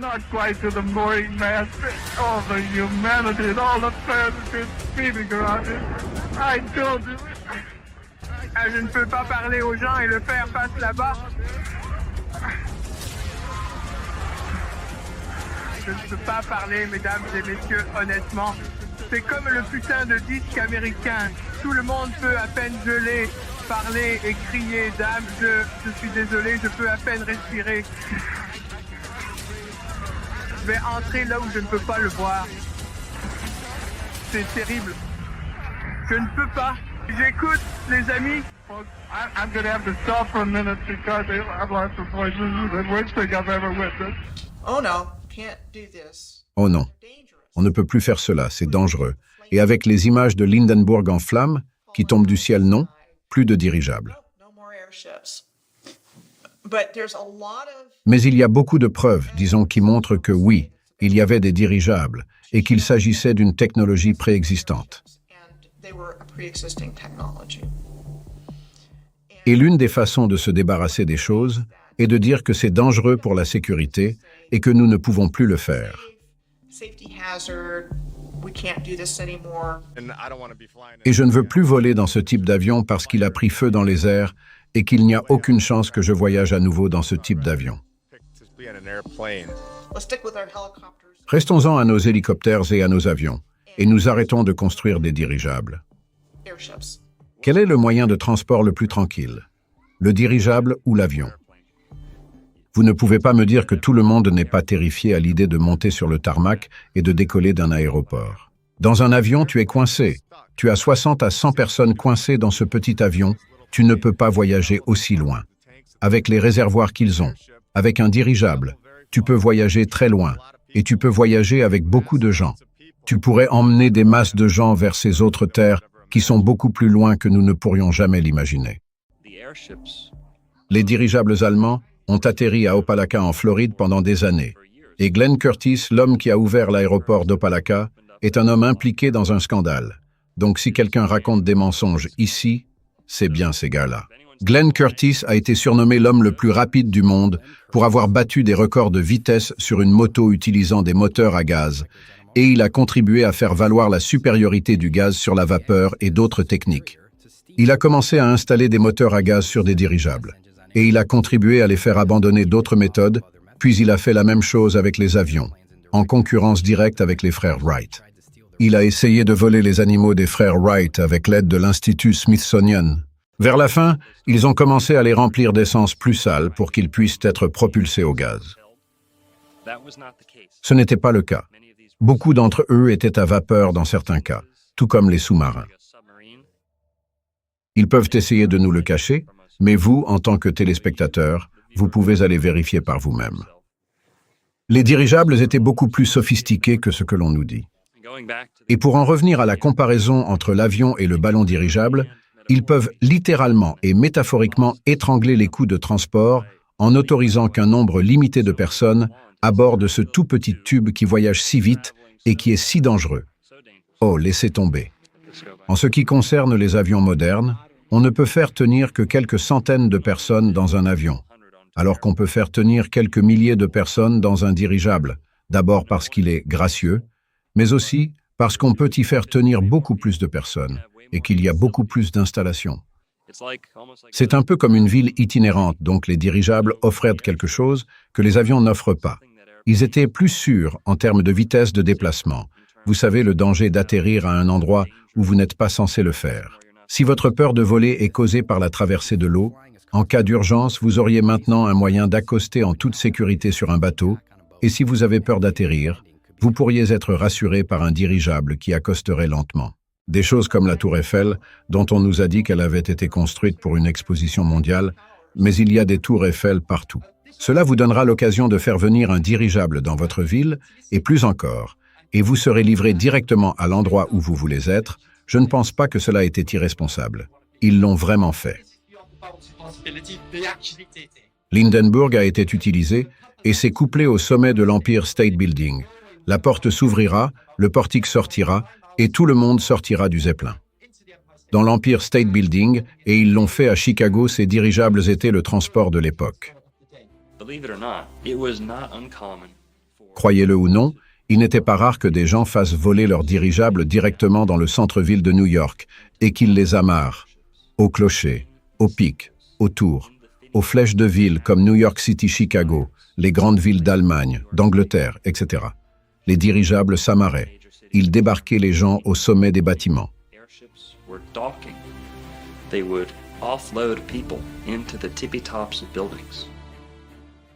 Je pense qu'il y avait plus que des dirigeables. Je pense que la technologie va plus loin que cela. Je pense que ces choses étaient beaucoup plus puissantes, et je pense qu'elles sont allées plus loin que nous ne pouvons jamais l'imaginer, vers des terres dont on ne nous parle pas. Dans les coulisses, ils continuent à les fabriquer. Mais nous n'aurions pas accès à la fabrication de nos propres produits. Si vous vouliez construire un dirigeable aujourd'hui, vous ne le pourriez pas parce que la NASA possède 99% de l'hélium. La technologie de l'époque était peut-être encore plus performante que celle dont nous disposons aujourd'hui. Dans les années 1930 et 1940, des vidéos montrent des hoverboards et des scooters portables fonctionnant à l'électricité. Ils avaient des voitures qui se garaient toutes seules. À l'époque où la photographie a été inventée, des tramways électriques circulaient sans fil dans les villes. 20 ans plus tard, ils tomberaient tous en panne et seraient ensuite reliés à des câbles, puis au réseau électrique d'Edison, plus lent. Et n'oubliez pas qu'ils ont beaucoup plus que ce qu'ils nous donnent. Ils nous rendent lentement la technologie qu'ils ont trouvée de la civilisation précédente. C'est drôle, parce qu'ils l'introduisent à nouveau à petite dose et ils prétendent qu'ils sont les héros alors qu'ils l'ont réintroduit, mais pendant ce temps, cette même chose qui a été conçue pour créer la liberté et la créativité au sein de l'humanité est maintenant utilisée pour la manipulation et le contrôle. Mais elle est lâchée, à petite dose. Nous acceptons simplement que la ligne soit poussée de plus en plus loin et les gens s'assoient comme si c'était la vie.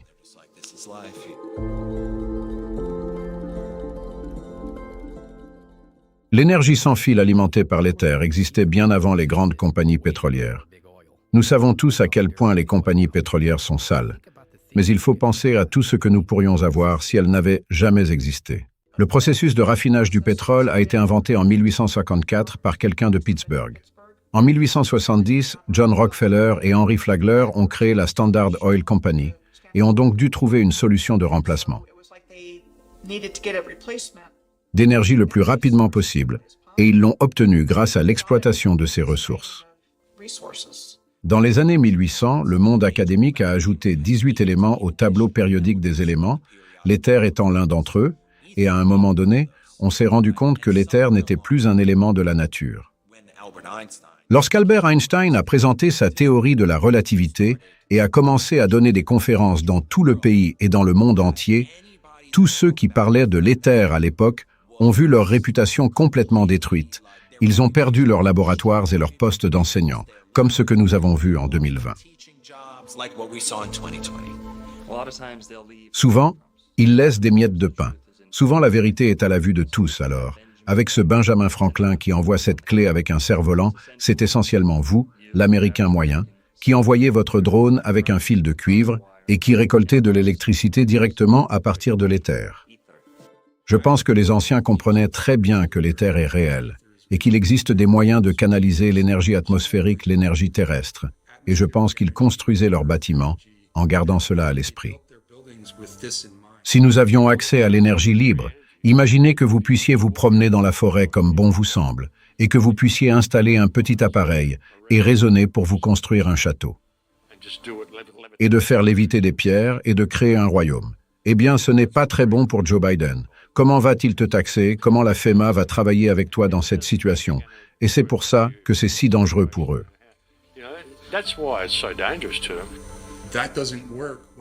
Cela ne fonctionne pas lorsque vous introduisez un système électrique qui dépend d'une source d'énergie, d'un ensemble de fils, de compteurs et d'une production pour laquelle vous devez payer ou vous devenez dépendant d'un système de pénurie. Cette ancienne façon de faire les choses est basée sur un système d'abondance et de richesse, parce qu'il n'y a pas de fin à l'énergie qui nous entoure tout le temps. Il y a une autre façon de faire les choses, et nous n'avons pas à vivre dans cette façon de crise constante à cause d'une pénurie constante.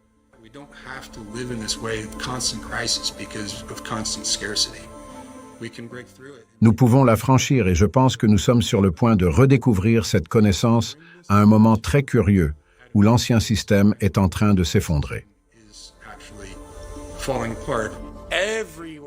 Tout le monde savait qu'il y avait un éther, la plupart des bâtiments étaient construits de cette manière jusqu'à ce qu'ils arrivent et commencent à détruire ces choses et à nous endoctriner. Vous parcourez et vous commencez à trouver ces corrélations. Vous commencez à trouver comment l'énergie libre serait ce que les centrales électriques étaient. Comment tous ces endroits ont eu ces certains bâtiments et fontaines et certains toits en cuivre, et tous les trucs pour les sites d'atterrissage pour les machines volantes, et vous commencez à voir que tous ces trucs sont beaucoup trop similaires partout dans le monde pour qu'il n'y ait pas eu une seule culture. Ces tours abritaient souvent des technologies de l'ancien monde, telles que des cloches qui émettaient des fréquences de résonance dans la communauté, au-delà des nombreuses photos de cloches collectées dans toute l'Europe. Nous vivons une époque où nous nous réveillons à ce que nous avons eu il y a si peu de temps.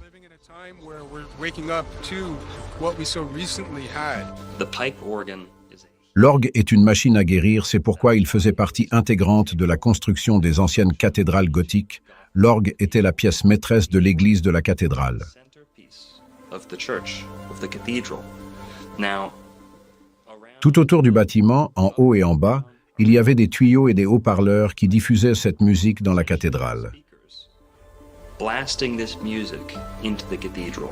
They placed these. Ils ont placé ces magnifiques orbes sur ces vitraux, qui ont été traités avec des lentilles et des propriétés spécifiques, et qui fonctionnent comme des haut-parleurs de voiture. Ils augmentent la résonance et le son dans l'éther à l'extérieur, de sorte que tous les membres de la communauté sont revigorés, sont au plus haut niveau de conscience et donnent littéralement le meilleur d'eux-mêmes. Comme vous pouvez le voir sur les photos de ces personnes dans la journée, tout le monde est en bonne santé. Everyone is healthy. Anyone who's been around for a Quiconque a assisté à un concert d'orgue à plein volume vous le dira. Vos os s'agitent, vos organes commencent à réagir, vos cheveux se dressent sur votre nuque. Levez-vous, entrez dans une cathédrale de pierre bien construite et écoutez l'orgue. Asseyez-vous et saturez-vous des fréquences curatives. Les cathédrales sont bien plus qu'un simple centre de culte, ce sont des machines curatives. L'orgue de la cathédrale n'est qu'un petit doigt de tout ce royaume dont nous parlons. a center for worship. They are healing machines. And the pipe organ of the cathedral is just one tiny little finger of this whole realm that we're talking about. Il y a l'effort des étoiles, que j'appelle le sujet de la passerelle parce que la même structure existe partout dans le monde et qu'elle nous a été donnée en tant que fortification construite pour ces différentes guerres qui en ont fait des cibles militaires et qui ont donc une excuse pour expliquer pourquoi elles ont été construites à n'importe quel endroit et ensuite une excuse pour expliquer pourquoi elles ont été détruites. They have an excuse for why it was destroyed. À l'école, nous apprenons à connaître un incendie, le grand incendie de Chicago. Dans le cas du grand incendie de Chicago, on a fait grand cas de la vache de Madame O'Leary qui a renversé la lanterne. La légende veut que la vache de Madame O'Leary ait renversé une lanterne dans une grange, ce qui a provoqué l'incendie et que la pauvre Madame O'Leary et sa famille ont vu leur vie gâchée à cause de cela. Nous n'avons appris qu'à propos de Chicago, et je me souviens d'être allé en camp d'été, et nous étions assis autour du feu de camp. Et c'était une nuit sombre quand nous étions tous au lit. Boum boum, la vieille Miss Weary a pris la lanterne dans son hangar, et quand la vache l'a renversée, elle s'est retournée et a dit « Il y aura un moment chaud dans la vieille ville ce soir. Fir, fir, fir. » Et nous crions fir de plus en plus fort à chaque couplet, et nous l'avons fait comme 10 fois, jusqu'à ce qu'il nous revienne en écho à travers le lac. Et maintenant, quand j'y pense, c'est comme si combien d'enfants grandissant en Amérique chantaient cette chanson à propos de cette histoire stupide. Ce que j'ai réalisé, c'est que c'est comme une incantation, et c'est de l'envoûtement. Je me suis rendu compte qu'il s'agit d'une incantation, et d'une incantation magique. D'où vient cette chanson?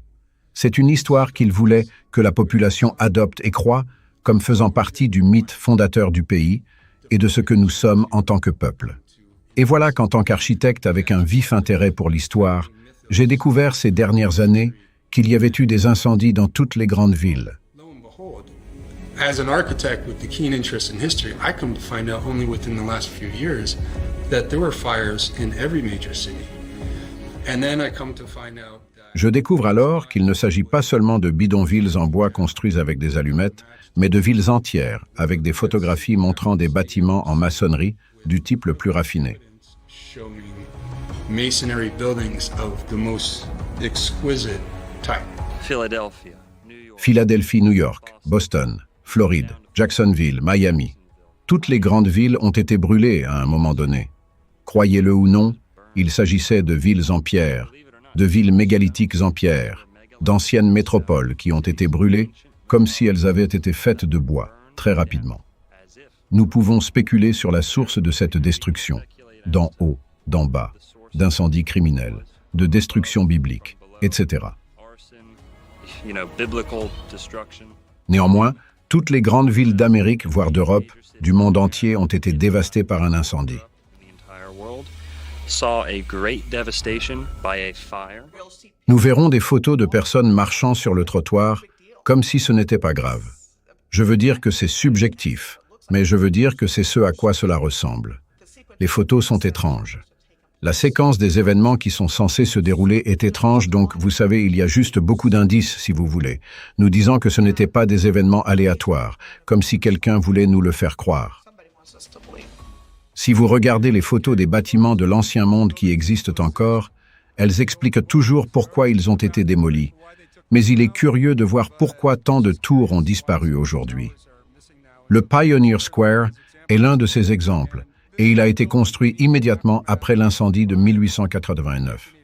C'est curieux parce qu'il apparaît sur une carte immobilière datant d'avant l'incendie dans une forme entièrement intacte. Pour que la pierre brûle, il faut qu'elle atteigne 2000 degrés Fahrenheit. Un feu de maison atteint une température de 1000 degrés, soit la moitié, donc il est impossible qu'un bâtiment en pierre soit en train de brûler.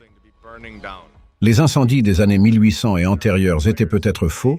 Ils essayent d'expliquer les multiples bâtiments avec des histoires d'incendie et les multiples palais de justice construits sur le même site en seulement 1 an avec le même architecte, et ils démolissent simplement ces bâtiments. C'est exactement la raison pour laquelle ma cheminée est faite de briques et de pierres, car elles ne fondent pas.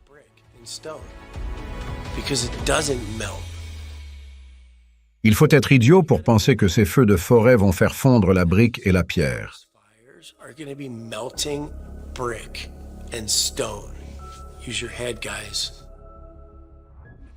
Alors qu'ils sont occupés à le démanteler dans la réalité 3D que nous connaissons, ils faisaient partie d'un programme visant à démanteler l'ancien monde et à nous choquer pour que nous acceptions le nouvel ordre mondial.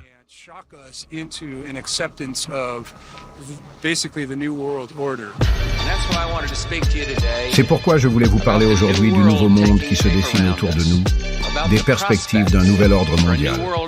Maintenant que nous sommes en route, c'est le nouvel ordre babylonien qui frappe à votre porte. Les battements de guerre affamés. De guerre, nous avons rarement les troupes. Et l'épée de repos. C'est le nouvel ordre babylonien qui supplie pour votre âme. Ils viennent et ils veulent le contrôle. Ouais. Ils viennent brûler un système jusqu'au sol. Une route simple, ce qu'il est temps de se réveiller. C'est un remède.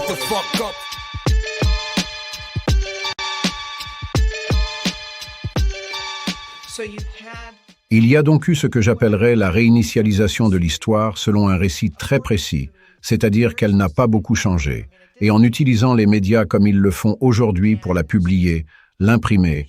Voici ce qui s'est passé. Voici tous les détails. Voici toutes les personnes impliquées. Nous l'avons consigné dans les archives.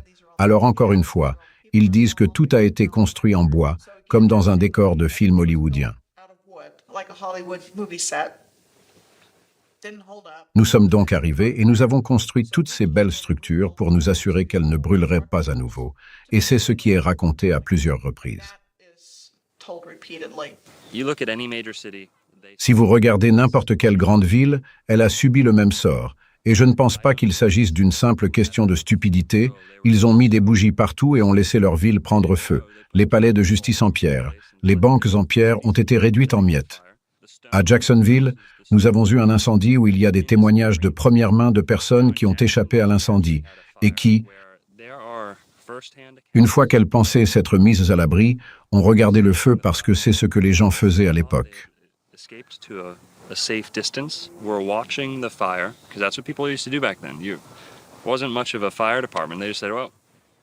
Ils étaient assis sur une colline et regardaient Jacksonville brûler. Ils ont dit que les objets qu'ils portaient sur eux ont commencé à s'enflammer spontanément. Montres de poche, boutons, objets faits de certains matériaux s'enflammaient. Cela se produisait à la fin des années 1800 et au début des années 1900. Les villes s'enflammaient spontanément sans cause suffisante, sans explication convenable, mais ils étaient dans un wagon fermé et ce qui s'est passé, les matériaux sur leur corps, s'enflammaient spontanément sans raison, avec des étincelles et des flammes. Comment cela est-il possible si c'est un incendie local qui s'étend à tout ce qu'il touche? Ces gens étaient à des centaines de mètres, sinon plus, de l'incendie. Comment cela pourrait-il être le cas s'il s'agit d'un incendie local qui se propage à tout ce qu'il touche? Ces personnes se trouvaient à des centaines de mètres, voire plus, de l'incendie. Il n'y avait pas de braise qui tombait sur elles et qu'elles ne pouvaient pas voir parce que, comme je l'ai dit, elles se trouvaient déjà dans le wagon. And you can go look up your own city, the closest major city to you, and you'll find this same fate. Si vous regardez les destructions de la Première Guerre mondiale et de la Deuxième Guerre mondiale, elles ont exactement la même apparence, de sorte que ces armes existent depuis longtemps. Le facteur le plus important du 11 septembre a été l'effacement des preuves. L'effacement des preuves des méfaits du gouvernement, des institutions financières, et j'en passe. La destruction des preuves. Comment appelle-t-on cela la foudre juive? Faute de mieux. La fraude à l'assurance, la destruction des preuves. Ces deux éléments vont généralement de pair lorsque l'on parle d'immeubles qui s'effondrent sans qu'on s'y attende.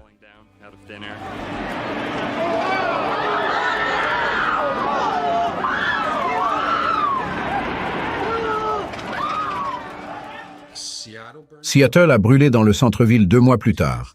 Ellensburg, qui était à l'époque une ville importante du centre du territoire de Washington, a brûlé 2 mois plus tard. Spokane, qui était une autre ville importante sur le flanc est du territoire, a brûlé, et lorsque j'ai découvert cela, je veux juste m'arrêter une seconde, comme s'il se passait quelque chose d'entièrement différent dans l'histoire. Something else entirely going on in the backstory. It's like they want to get rid of. C'est comme s'ils voulaient se débarrasser de ces belles structures. Certaines sont encore utilisées, mais celles qui sont gênantes pour la narration, ils veulent les faire disparaître. Et il y a aussi probablement une composante du réseau énergétique dans tout cela, parce qu'ils gardent ce qu'ils peuvent utiliser. Ils gardent ce qui leur est utile, et à un moment donné, ils déterminent qu'ils n'en ont plus besoin pour quelque raison que ce soit. They determine, okay, we don't need that anymore, for whatever the reason. Une partie de l'histoire de ces incendies est que le chef des pompiers n'était pas en ville à l'époque. Il était parti pour une conférence et la structure de commandement était brisée. Le maire de l'époque à Seattle était celui qui prenait les décisions et il décidait qu'il devait aller faire ce qu'ils appellent des coupe-feux entre les bâtiments, c'est-à-dire apporter de la dynamite dans les bâtiments et les faire exploser, ce qui est reconnu à Boston Fire, dans une ville après l'autre, ce qu'on appelle une tactique pour contenir les incendies. Et ensuite, ils disent souvent, rétrospectivement, que ce n'était peut-être pas la meilleure idée, que ce qui causait ces incendies et ce qui causait ce type de dommages doit être examiné. Alors quand vous avez une structure de commandement brisée, vous pouvez dire que vous êtes en train de faire ce que vous voulez. Et que quelqu'un d'autre prend les décisions. Ce qui m'intrigue vraiment, car c'est la même chose qui s'est produite derrière.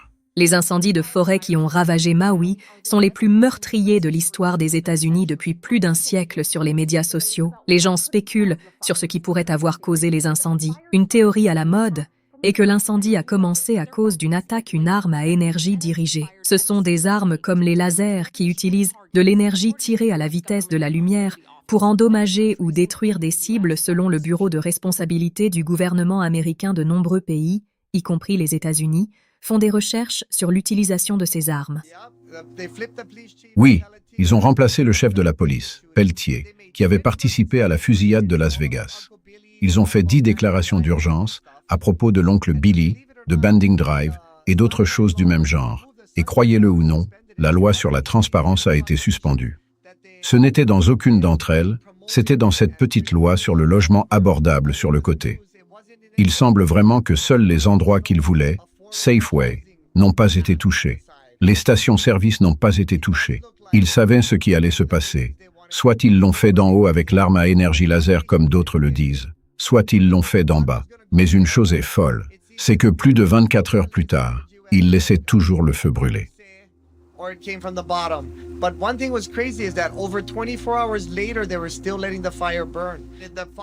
Le feu soufflait si vite que le vent a dit qu'il se déplaçait d'1 mile en 10 secondes. Je ne pense qu'à une chose dans ma tête, c'est qu'il pouvait se déplacer d'1 mile en 10 secondes. Vous savez, une sorte de boom.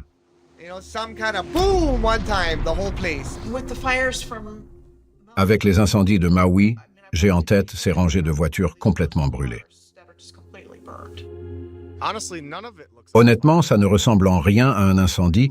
On dirait qu'il a été détruit par une arme ou quelque chose d'autre sous un certain angle, complètement détruit par une arme à énergie dirigée, un bâtiment coupé en deux, des voitures fondues, tout est fondu, on dirait une zone de guerre.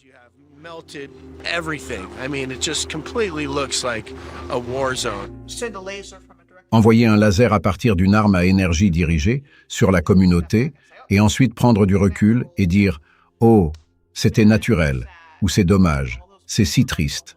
Et tous ces gens sont laissés sans abri et ils n'obtiennent aucune aide et les gens ne sont pas autorisés à sortir de là. Voilà ce qui se passe. Ils sautent dans l'eau et pouf et tout ressemble à ce que vous savez. Les voitures sont brûlées. Cars are burned out. And people are Et les gens se demandent ce qui se passe ici. Et ils n'obtiennent pas de réponse. Et l'administration actuelle a également pour slogan de reconstruire en mieux. and the current administration also has the slogan of Build Back Better. Ce qui était l'excuse donnée pour ces autres grands incendies, tout était en bois. Alors regardez ce que nous avons fait. Nous l'avons reconstruit avec cette brique solide. Je pense que ce que nous voyons maintenant n'était pas censé se produire aussi rapidement. Je pense que toutes ces choses étaient censées se produire sans même que nous en soyons conscients. Je ne peux que me demander pourquoi vous voudriez faire cela, vous savez. Cela élimine tout. Il n'y a pas d'empreinte digitale. Il n'y a rien, c'est fait. Il n'y a personne pour parler. Il se débarrasse de tous les bâtiments. Quelles histoires y a-t-il à raconter?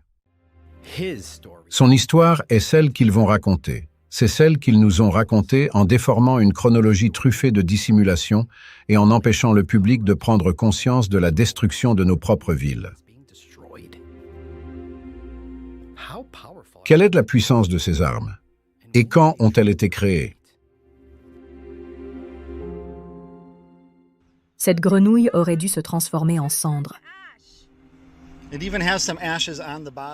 Il y a même des cendres sur le fond, il est gris, et il a été un peu exposé à la chaleur, mais cela ne l'a pas déformé, c'est juste un pétrifié parfaitement symétrique, et il semble surtout creux.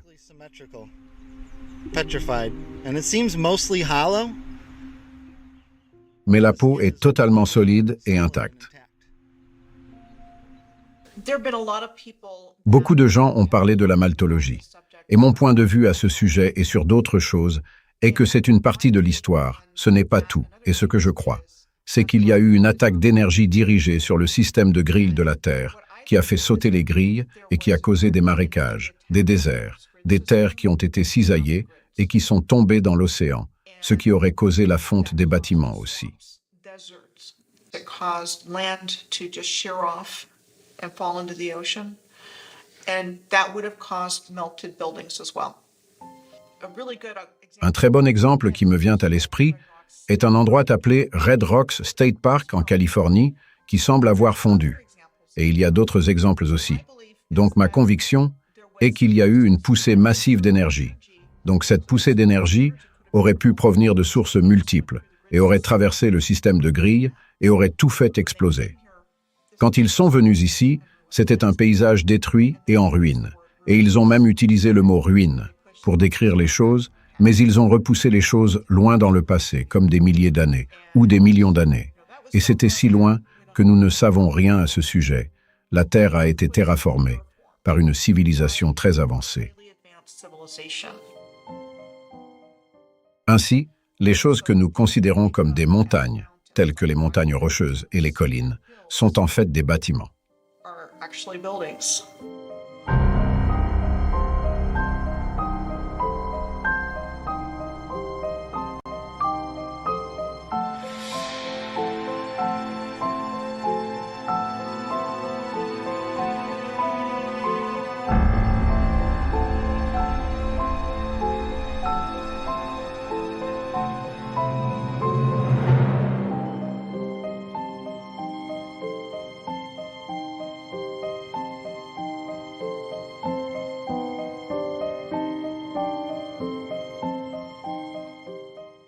Quand on regarde la ville de San Francisco au début des années 1870 et qu'on voit qu'il n'y a pas une âme autour d'elle, c'est un grand vide, une ville entièrement intacte, et rien n'est déplacé, sauf qu'il n'y a personne. Et donc, à mon avis, c'est qu'ils sont entrés dans une ville qui existait déjà.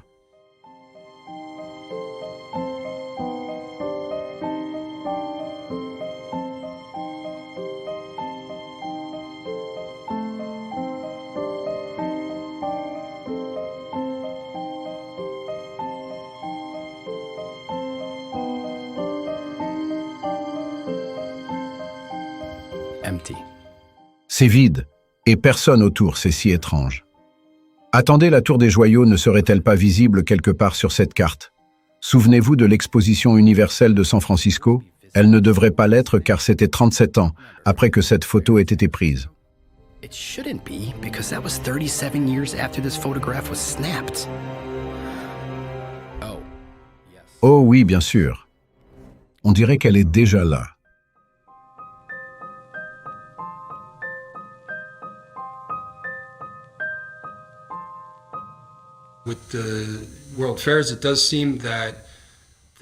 Avec les expositions universelles, il semble que leur but était de nous fournir un nouveau récit et d'y amener la population, de la submerger avec ce royaume fantastique qu'elle allait maintenant intérioriser, puis de le brûler de façon presque rituelle pour l'ancrer dans la conscience de la population. And then burn it down in almost like a ritualistic fashion to sear this into the consciousness of the people. Le peuplement des Amériques n'a pas été aussi authentiquement organique qu'on aurait pu le croire. Il existait un vaste système de ce que l'on a appelé les trains d'orphelins. Les fermes d'élevage de bébés en couveuse, beaucoup d'entre elles étaient hébergées dans les expositions universelles. Il y avait des bébés en couveuse aux expositions universelles, des bébés asiatiques, des bébés philippins, des bébés africains. Je pense qu'il s'agissait en partie de repeuplement. Il s'agissait en partie de trafic d'enfants prématurés. Les enfants prématurés étaient dans ces couveuses. Vous voyez des photos de ces infirmières en uniforme. Dans une salle remplie de couveuses pour bébés dont l'entrée est payante avec notre prise de conscience accrue aujourd'hui, vous savez qu'il y a des choses comme Planned Parenthood et d'autres choses qui se passent. Il y a des entreprises qui envoient des enfants par la poste, il pourrait y avoir dans mon entreprise, ou quelqu'un qui passe une commande d'un enfant pour mon collègue ou un autre, et il serait livré. Ce n'est pas bon. Et je pense que c'est la même idée. Qu'il y a une récolte d'humains qui se fait sans que nous le sachions, et sans que nous en soyons conscients. Ce sont des choses innommables qui arrivent aux enfants. Cela a commencé très tôt, et ce sont toujours les mêmes familles qui sont derrière tout cela. Very early on, because the same families are behind it. Et on voyait ces migrations massives de trains d'orphelins et de bateaux d'orphelins. Et on se demandait d'abord d'où venaient tous ces putains d'orphelins. Combien d'orphelins il y avait dans les années 1800? Pourquoi? Ainsi, tout le monde apprend cette chose à un jeune âge, et tout le monde doit se conformer à ces nouvelles structures et à ces nouvelles règles. Ils doivent apprendre cette nouvelle histoire avec laquelle tout le monde n'est pas vraiment d'accord, et tous ceux qui ne sont pas d'accord doivent aller à l'asile d'aliénés. Il y a les asiles d'orphelins pour les enfants et les asiles d'aliénés pour les adultes. Et puis, tout à coup, John D. Rockefeller crée un conseil de l'éducation, et tous les enfants sont envoyés dans un système d'enseignement public pour apprendre cette nouvelle histoire. Quelle meilleure façon de tromper une société que de prendre ses enfants à un jeune âge et de leur enseigner exactement ce que l'on veut qu'ils sachent. Si les gens se rendaient compte que si l'on ne comprend pas le passé, on le répétera encore et encore. Et cela empêche les gens de progresser dans l'avenir. Et nous, en tant qu'espèce collective, nous devons aller à l'essentiel. Sur ce qui s'est réellement passé et de notre véritable potentiel en tant que civilisation collective. Parce que nous ne pouvons plus compter sur ces personnes.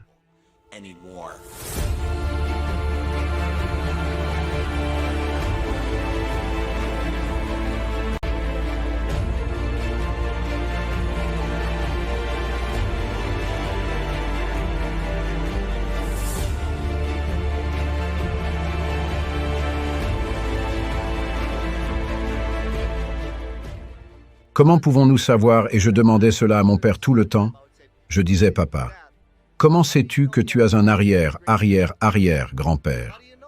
Comment le sais-tu, alors qu'aucun d'entre nous ne le sait? La vérité, les gens peuvent s'asseoir là et dire que vous êtes fous de parler de ces choses. Mais je veux dire, regardez de qui nous acceptons l'histoire officielle de tout ce que j'ai connu toute ma vie. C'est que nous ne savons pas comment nous sommes arrivés ici. Nous ne savons pas pourquoi. Nous ne savons pas quand. Si les Américains sont assis là un jour et disent « Je ne sais pas comment je suis arrivé ici, je ne sais pas pourquoi et je ne sais pas quand », eh bien, vous avez été réinitialisés. Ne croyez pas ce que nous disons. Allez dans vos propres communautés et faites vos propres recherches. Il y a beaucoup de bâtiments qu'ils ont laissés pour que nous les examinions.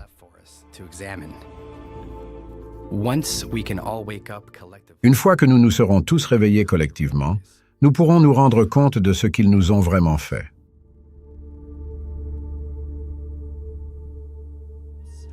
Shout out Hibbler Productions. Check this old world order stuff out. Here you go. A true gem. Firm Fam 2024. Sift through the lies of indoctrination. Ancient civilization laid to wasting. More I scratch at the surface, more I'm facing. Hidden no world, advanced not cavemen. Free energy before the lies of the Masons. Flip the script and change the whole situation. American cities found not created. The tech of the giants, colossal creation. What lies had they hid from us in plain sight? The power of the ethos to feed them free light. Structures weren't built by horse and buggies. Huge slabs of stone, masterful, not ugly. Old photos, show marvels that's been there. Miles from quarries, not anywhere near there. Research the old world right now, I declare we taking back our world from those who feed fear. Yo, it's that old world order, the new world slaughter. Don't drink the water, raise sons and daughters. Teach them the truth, blessed from the Father. And rip the chains right off us. Yo, it's that old world order, the new world slaughter. Don't drink the water, raise sons and daughters. Teach them the truth, blessed from the Father. And rip the chains right off us. This is the age of Tartaria, massive mud floods and real history, not the Chronicles of Narnia. Where did Tesla get his coil? Sustained energy, not the Rockefeller's oil. Who writes history?